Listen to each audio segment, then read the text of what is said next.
Hi there, I'm Delphine. My sister threw a birthday party, and everyone was invited, except me. No warning, no reason, just silence.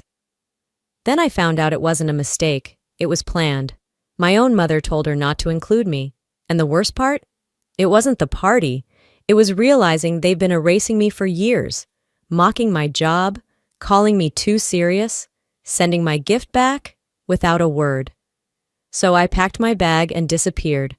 But what happened after I left? Let's just say, when the truth came out, the party didn't just fall apart. It exploded. It was a slow Saturday morning in Asheville. I was still in my robe, standing barefoot in the kitchen, waiting for the kettle to finish its familiar whistle.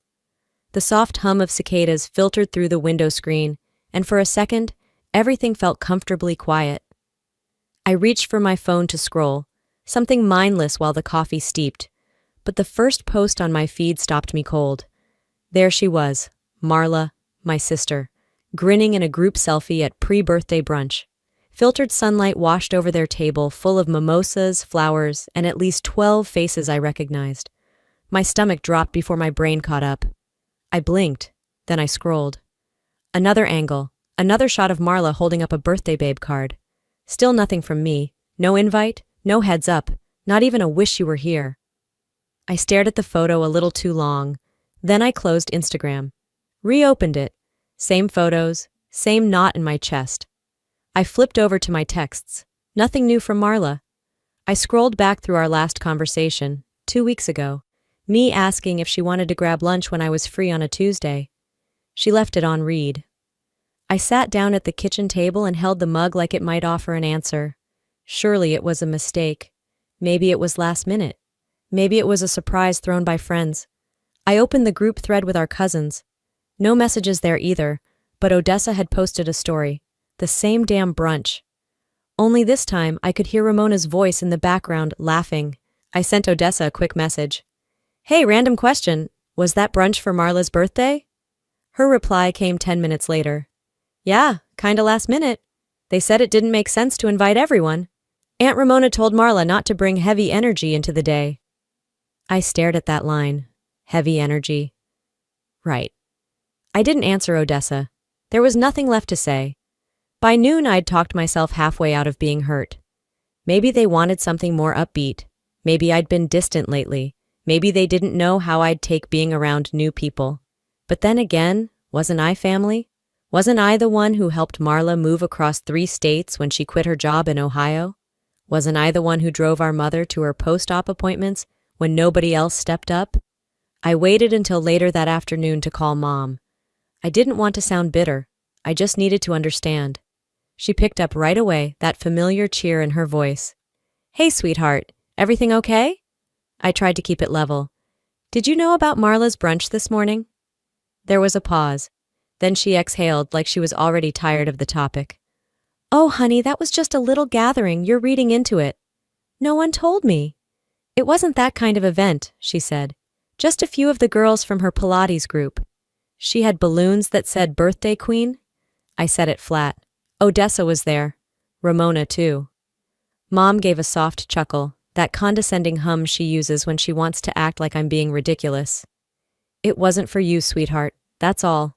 You know how these things go. I paused. Let that settle. It wasn't for me? Sometimes it's just easier when everyone's energy matches, she continued, oblivious or maybe just willfully blind. Marla didn't want anything heavy. I think you understand. No, I replied slowly. I really don't. Well, don't make this bigger than it is. There it was, that tone, as if I were always the one turning things into something more, as if I hadn't spent the last decade absorbing every slight, every cold shoulder, every missed invitation without making a scene. After I hung up, I didn't move for a long time. I just stared at the floor, letting the static buzz in my head fill the space where words should have been. My heart didn't race. My chest didn't burn. It was a different kind of ache. Duller, heavier, familiar. Later that night, Odessa texted again. I didn't ask, but she sent it anyway. Ramona told Marla not to invite you because you tend to make things serious. I didn't even bother replying. I wasn't crying. I didn't feel explosive rage or heartbreak. What I felt was deeper, like something slowly detaching itself. A strand that had held me tethered finally slipped loose.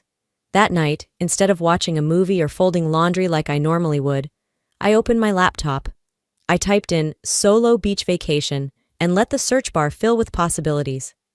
Cabo, Santa Barbara, Palm Springs. I was done wondering what I did wrong. They wanted a celebration without me? Fine. I'd give them silence, and let's see how well they enjoy it. After closing my laptop that night, I lay still in bed for hours. No television, no music, just silence and the low hum of the fridge in the kitchen. I didn't cry. I didn't rant or spiral into dramatic thoughts. Something inside me had simply shifted, quietly, permanently. The next morning, I turned my phone to silent and took a walk near Carrier Park. The air was crisp, the sun playing peekaboo through the trees, and for once the chaos of my family felt miles away. That peace lasted almost 48 hours. On Tuesday afternoon, as I sat with a cup of tea and a worn-out copy of The Untethered Soul, my phone buzzed across the table. Marla, hey, coffee this Friday? Just that. No apology, no context, no mention of the brunch. I stared at the screen long enough for it to dim. My first instinct was to delete the message and keep moving. But something in me, the part that used to make excuses for her, wondered if she'd finally grown up. Or maybe I was just curious enough to see how far she'd lean into the lie. Me. Sure, where? She sent a location downtown, a popular cafe where people pretended to journal, but mostly watched each other in overpriced sunglasses. The kind of place she loved for the vibe and the hashtags. I showed up 5 minutes early. I wasn't nervous, I was prepared. Prepared for her to spin a new version of events. Prepared to be patient, but not polite. I wore my soft gray sweater and left my makeup minimal. Nothing performative, just myself, fully present. She walked in right on time, all smiles and bounce, like we hadn't gone days without speaking. You look refreshed, she said, sliding into the chair opposite me. I tilted my head slightly. Thanks. She waved over the server with a practiced flick of her hand, then turned back to me. I figured we should catch up. Last week felt a little off. I raised an eyebrow. You think? She leaned back with that signature sigh she used in high school when I asked too many questions.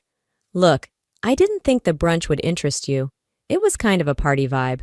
You're not really the party type, Delph. There it was, the jab wrapped in silk. I took a slow sip from my mug. So I don't vibe with mimosas and fake laughter? Marla smirked, but her eyes flicked away. You always read too much into everything. You could have just said, hey, I want to come. You're my sister. I didn't think I had to ask for an invitation. She shrugged. You've just always been more intense. I wanted the day to be light. I let the silence sit. I wanted her to feel it, but she filled it anyway. Don't get all worked up again, she added, trying to laugh. Remember when I told that story about your therapy stuff? Everyone thought it was hilarious. I stiffened. Which story? I asked, though I already knew. Oh, that dinner thing at Jen's house? I told them how you always give people, emotionally correct homework, she said, putting air quotes around it. I even did your calm voice. And how did that make you feel? She chuckled. It killed. She actually thought it was funny. I remembered that night. I'd felt off, like the energy had shifted. I just hadn't known she'd weaponize my work for sport. You mocked my clients, I said, my voice even. You turned what I do into a joke. She blinked. Come on, it wasn't that deep. You're being sensitive. That word, sensitive. My palms curled against the ceramic mug. I kept my breath steady. Marla, I said, if being self-aware and emotionally literate makes me a buzzkill, then I'll gladly be the rain on your fake parade. She blinked. It was just a party. No, I said quietly. It was just your way of reminding me that I've never quite belonged at your table. We sat in a silence that wasn't peaceful. It was performative, her trying to decide what mask to put on next. She reached for her purse like she was already bored. Well, don't be dramatic. I was just trying to include you again. I stood up. Don't. You excluded me on purpose. And now you want a gold star for offering lukewarm coffee? She rolled her eyes. God, you really are exhausting sometimes. I didn't respond. I didn't need to. I placed a $10 bill on the table, mine and hers, and walked out. The fall breeze hit me square in the face as I stepped outside, but I welcomed it. At the crosswalk, I pulled out my phone and typed 5 words. Last-minute vacation deals for one. Back at my apartment, the hallway felt longer than usual. I tossed my keys onto the kitchen counter and slid my coat off with one hand while pulling my laptop from my tote with the other. I didn't even turn on the lights. Just the faint blue glow of the screen illuminated the living room as I settled on the couch with a glass of Merlot and a faint, familiar ache behind my ribs. The search tab was still open. Beach destinations, spa resorts, single traveler packages.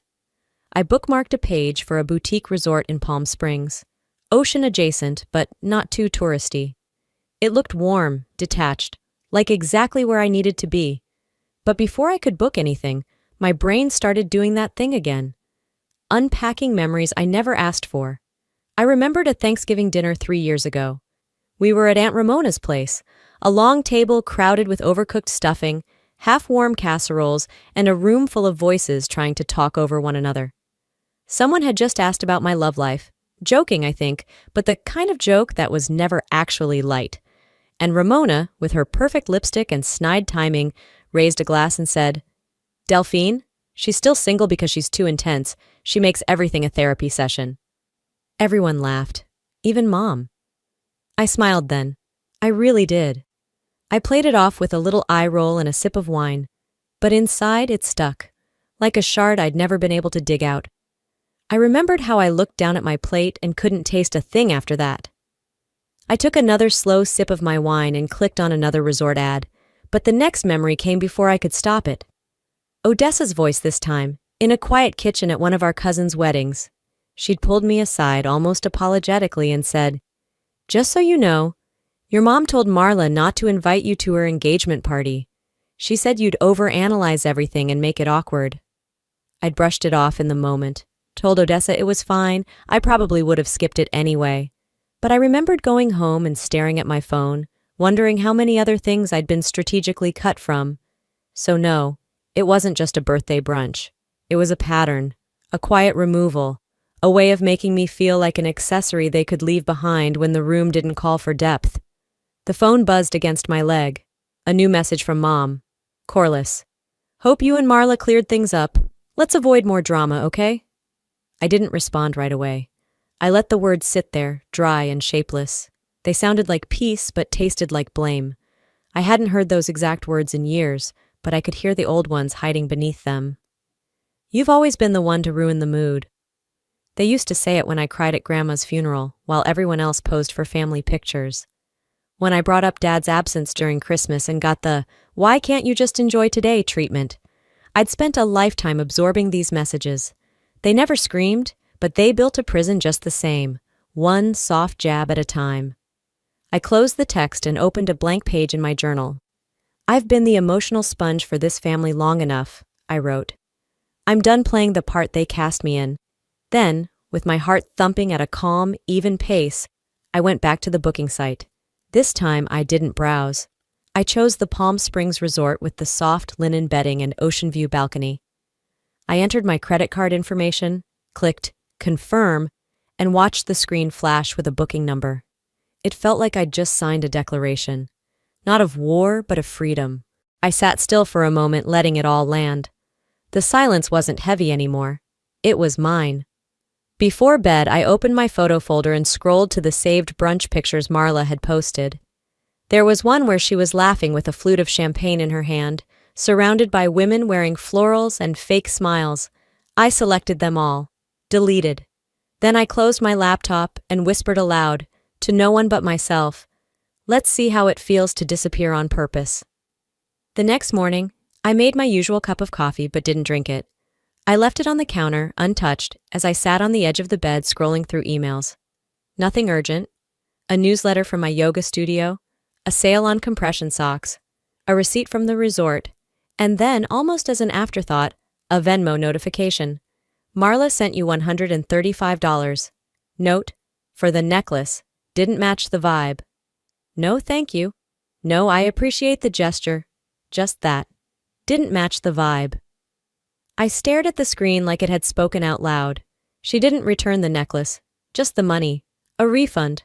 Like I was a failed transaction. I remembered picking out that necklace. It was delicate, custom-made, sterling silver with 3 small birthstones, mine, hers, and our late grandmother's. I'd spent weeks deciding on it. I'd written a small note in the box, too, because some ties aren't just blood, they're choice. She didn't even mention the note, didn't ask if I wanted it back, just wiped it away with a refund. I locked my phone and sat in silence, my fingers resting lightly on my knees. I knew better than to expect grace, but even still, that stung in places I thought had gone numb. Later that afternoon, while folding laundry and trying not to think, Odessa's name flashed across my phone. Odessa. Just so you're not blindsided, they moved the party up. It happened last night. I froze mid-fold. I opened Instagram and typed Marla's name into the search bar like it owed me answers. The first story hit immediately. Her beaming, arms around a cluster of people, balloons floating behind her. Surprise pre-birthday bash! There were over 50 people there. I counted. Even Ramona was in a sequined blouse, holding up a glass of champagne next to Mom. Marla wore a sash, a tiara, the works. She hadn't just excluded me. She'd rescheduled the whole event, so I wouldn't come. I clicked out of the app, walked to the kitchen, and gripped the counter until my fingertips turned white. Then I sat down, stared at the refrigerator door for 5 whole minutes, and told myself not to scream. That's when Odessa sent the second message, this time a voice memo. "Hey, I'm not trying to stir anything," she said softly, "but I thought you should know. They planned it that way on purpose. Your mom literally said, it'll be less awkward without Delphine."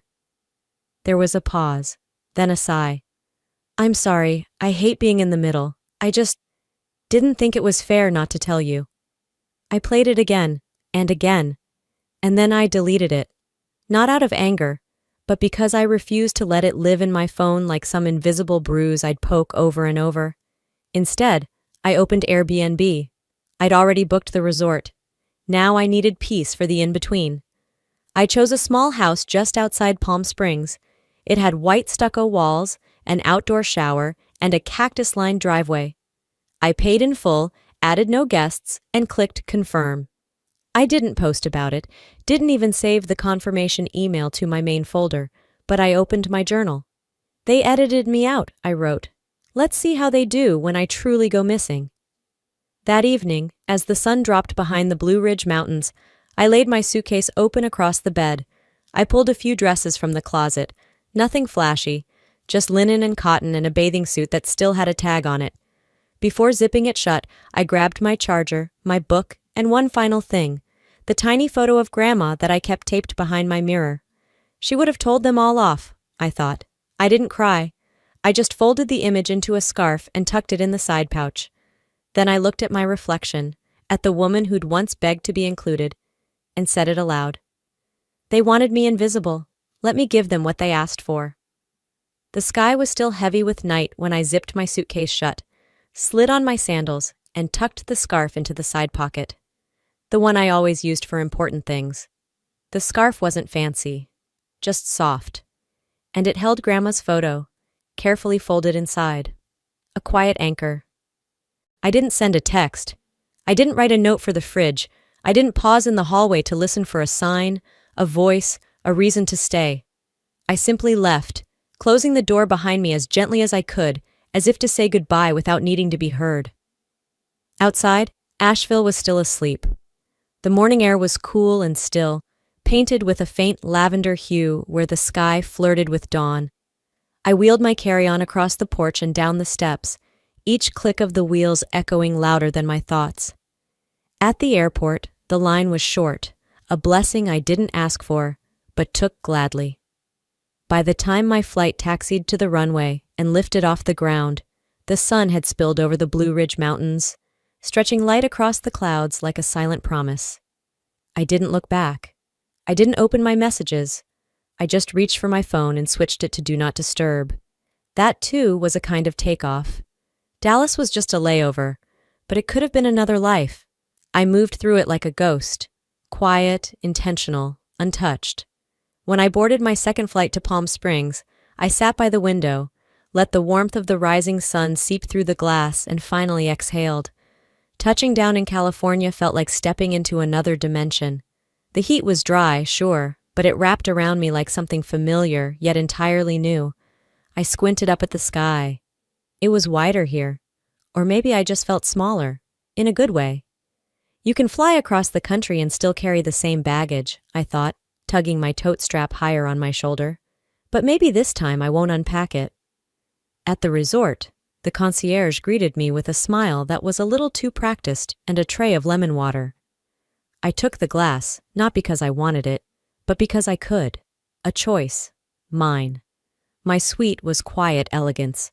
Crisp white sheets.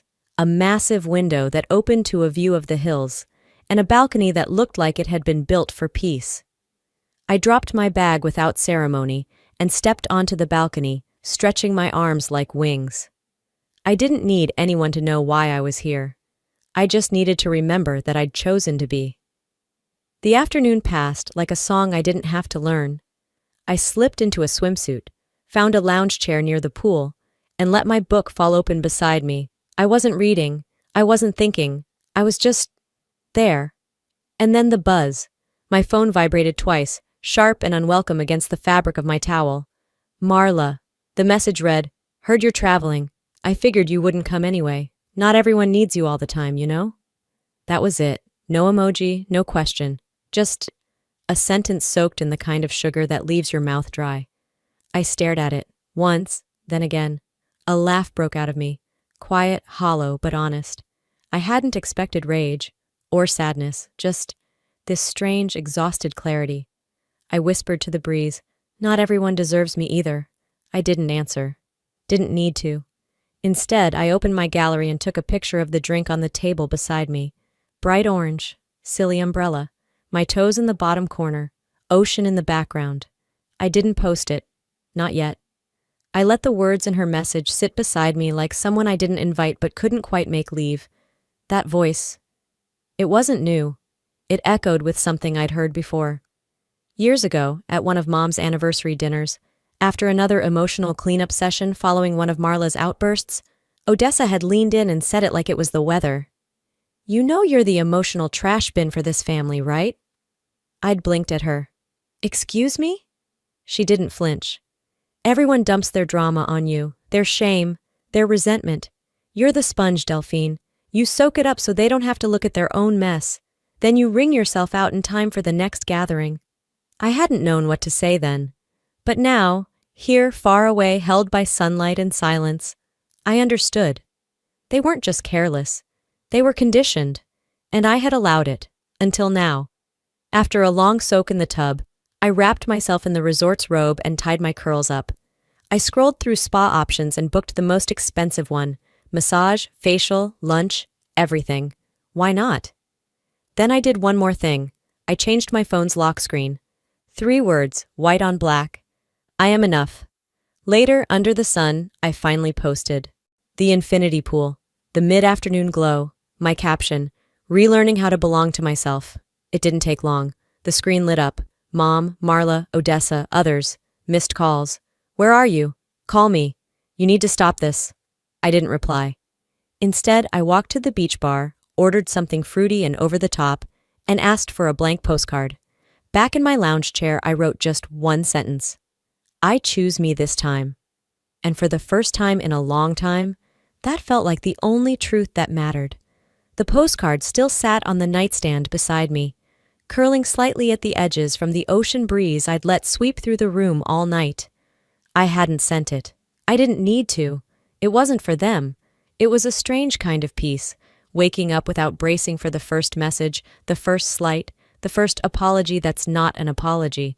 Instead, sunlight spilled across the floor, warm and soft, and I opened the blinds with a smile that felt unstolen. I brewed a cup of hotel coffee, carried it out to the small patio, and let my bare feet rest against the cool tile. There were no sirens in the distance, no text alerts, no family drama waiting like a trapdoor under my morning, until Odessa broke the silence. Her message was short.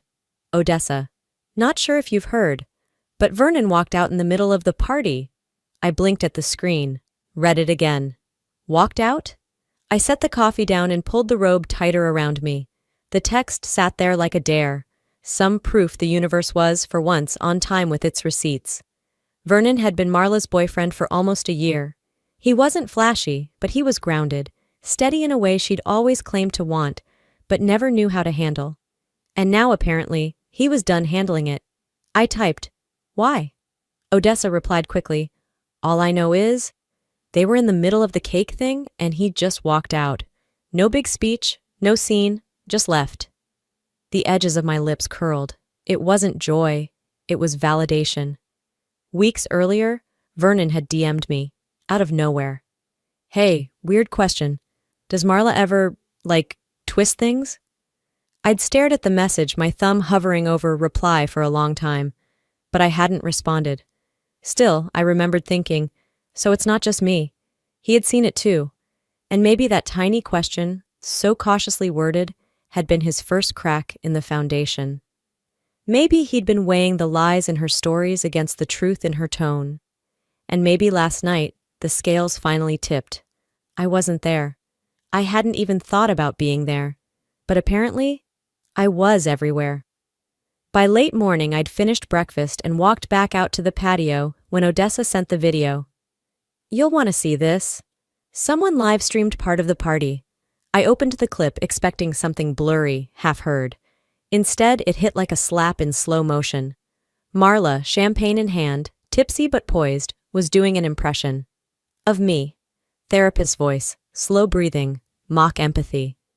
"How do you think that made you feel, Marla?" she said in a sing-song tone, pretending to cradle a notebook and frown like a cliché. The room laughed, loud, unfiltered.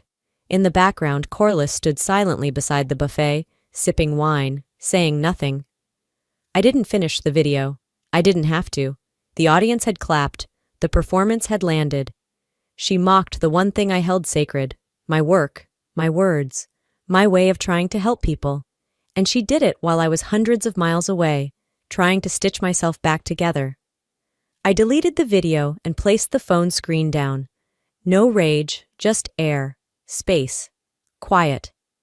Later, as the sun softened into late afternoon, I posted another photo.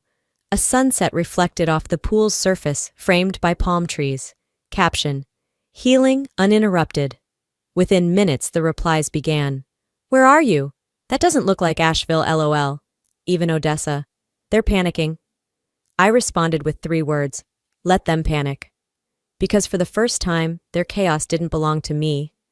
Dinner was quiet, solo, perfect. A book in one hand, a sparkling drink in the other. I didn't need company. I had clarity. I had peace. But the silence didn't last. Back in my room, I checked my phone once more out of habit. 8 missed calls from Mom, 3 texts from Marla, another 4 from Odessa. The last one made me pause. "Corliss, your silence is what's hurting Marla most. Please don't make this worse." I stared at it, long and hard. Then, without responding, I slid the phone under the pillow and walked to the shore. The sand was cool, the wind had softened, and I let the water reach my ankles as I whispered into the night. "I'm not making it worse. I'm just no longer making it easy."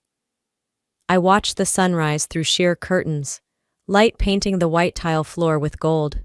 The waves lapped quietly beyond the glass doors. I took my time. 1 sip of coffee, 1 slow breath, 1 moment without needing to react. But peace doesn't last when you're everyone's missing puzzle piece. I unlocked my phone to check the time, and there it was, Odessa's name at the top of my notifications again, along with a screenshot. It was a group chat. Ramona had written, in her usual theatrical flair, "If Delphine had just been there, this wouldn't have spiraled like this. You know how she steadies Marla." Below it, Odessa had typed, "Just thought you should see what's being said." A follow-up message from Odessa landed seconds later. "Sorry, I didn't agree, just didn't want you blindsided." I leaned back into the pillow and stared at the ceiling fan turning slow overhead. There it was, the familiar shift of blame. They couldn't get their perfect evening, so naturally, blame the person who wasn't even there. I didn't respond. A few hours later, my phone buzzed again. This time it was a FaceTime call from Corliss. I let it ring through once, twice. Then I picked up. Her face filled the screen, eyes tight, mouth too calm to be sincere. "Hey, baby," she said gently, like I was a skittish cat. I didn't say anything. "Look," she continued, voice trembling like she'd rehearsed it in front of the mirror. "I know things have been tense, but this isn't the time to dig our heels in. She's a mess, crying nonstop. Vernon won't pick up her calls. Everyone's shaken."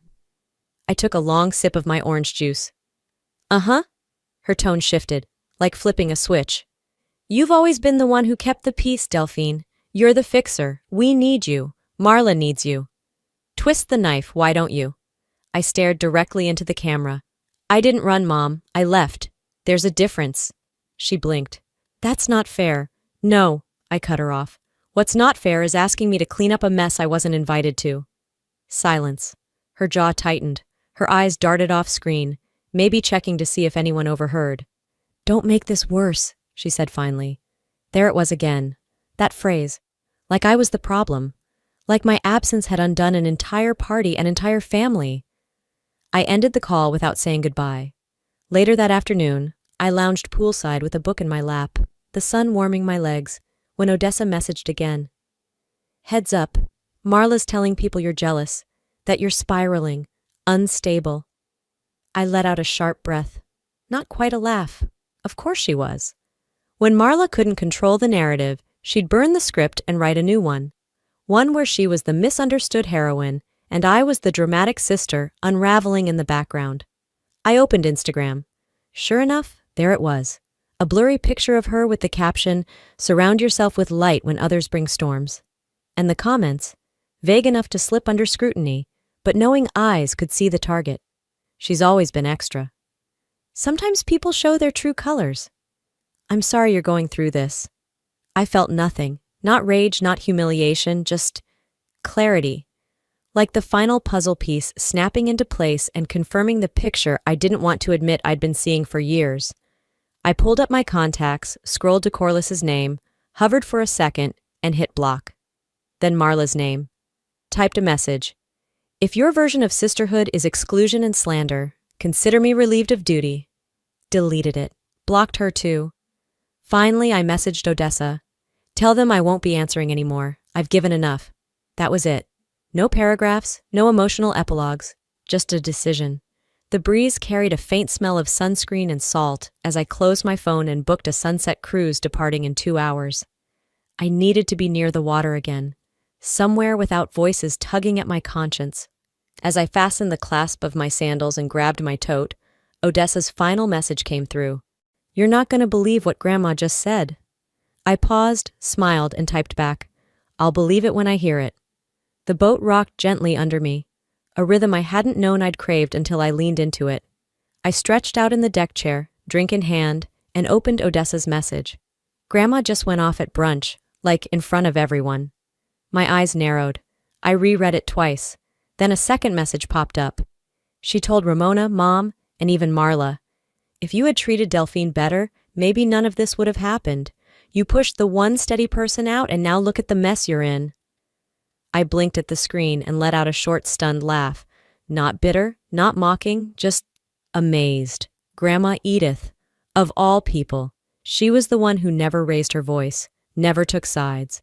She'd always been the one stirring the gravy at Thanksgiving while everyone else stirred the pot. And now she was the one finally calling the circus what it was. I looked out at the endless ocean and took a breath that felt 3 years overdue. A final notification buzzed. Odessa had sent a voice note this time. "Also," her voice whispered, like she didn't want anyone hearing, "Grandma found out you weren't invited on purpose. She's livid. She told Mom. So you lied to me too?" I sat up straighter, my mind pulling at an old thread. Of course. Months ago I'd overheard Corliss whispering to Marla at a family gathering, low enough to pretend it wasn't meant for me, but just loud enough to sting. "Don't let Grandma know we left Delphine out. You know how she gets about fairness." Back then, I'd let it slide. Or thought I had. But now that memory echoed like a bell inside my ribs. The truth had finally come up for air. I didn't feel vindictive. I didn't feel the urge to blast it across social media or screenshot it to my therapist. I felt still. Like the fight had ended and I wasn't the loser or the winner. I was simply no longer in the ring. Back at the resort that evening, I didn't upload a photo. I didn't post a caption. I didn't reply to Odessa or Grandma or anyone else. Instead, I opened my journal and wrote in neat, deliberate cursive. They edited me out. Now I'm no longer waiting to be written back in. I'm not waiting for them to catch up. I've already gone. After I closed the journal, I went to my texts and deleted the family group chat without hesitation. The screen looked cleaner without it, like wiping off a mirror fogged from years of holding in my breath. Later that night, Odessa forwarded a short email Grandma had sent her to pass along to me. I opened it while curled under the thin resort blanket, the hum of the AC soft and steady in the background. Subject: just so you know, Delphine, I'm sorry.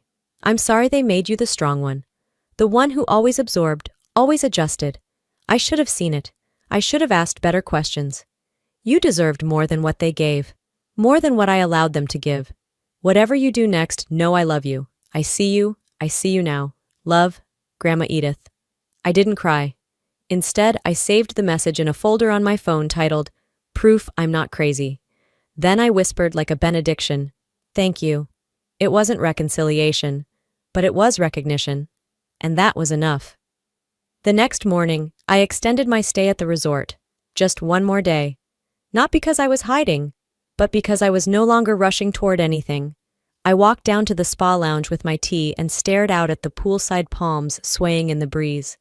My phone vibrated once in my pocket. A direct message had come through from a cousin I hadn't spoken to in years. Whatever really happened, just know, some of us are proud of you. Not everyone believed the noise. I read it 3 times. I didn't need it, but I appreciated it. I typed my reply slowly, choosing my words like they mattered. One day I'll tell my side, but not today. I put my phone away and let the moment stay mine. The ocean was gentler that morning. I sat at the edge of the infinity pool, my feet trailing through the water as the horizon melted into soft blues and golds. My suitcase was zipped and waiting by the sliding door upstairs. My flight home was in 4 hours, but I wasn't rushing.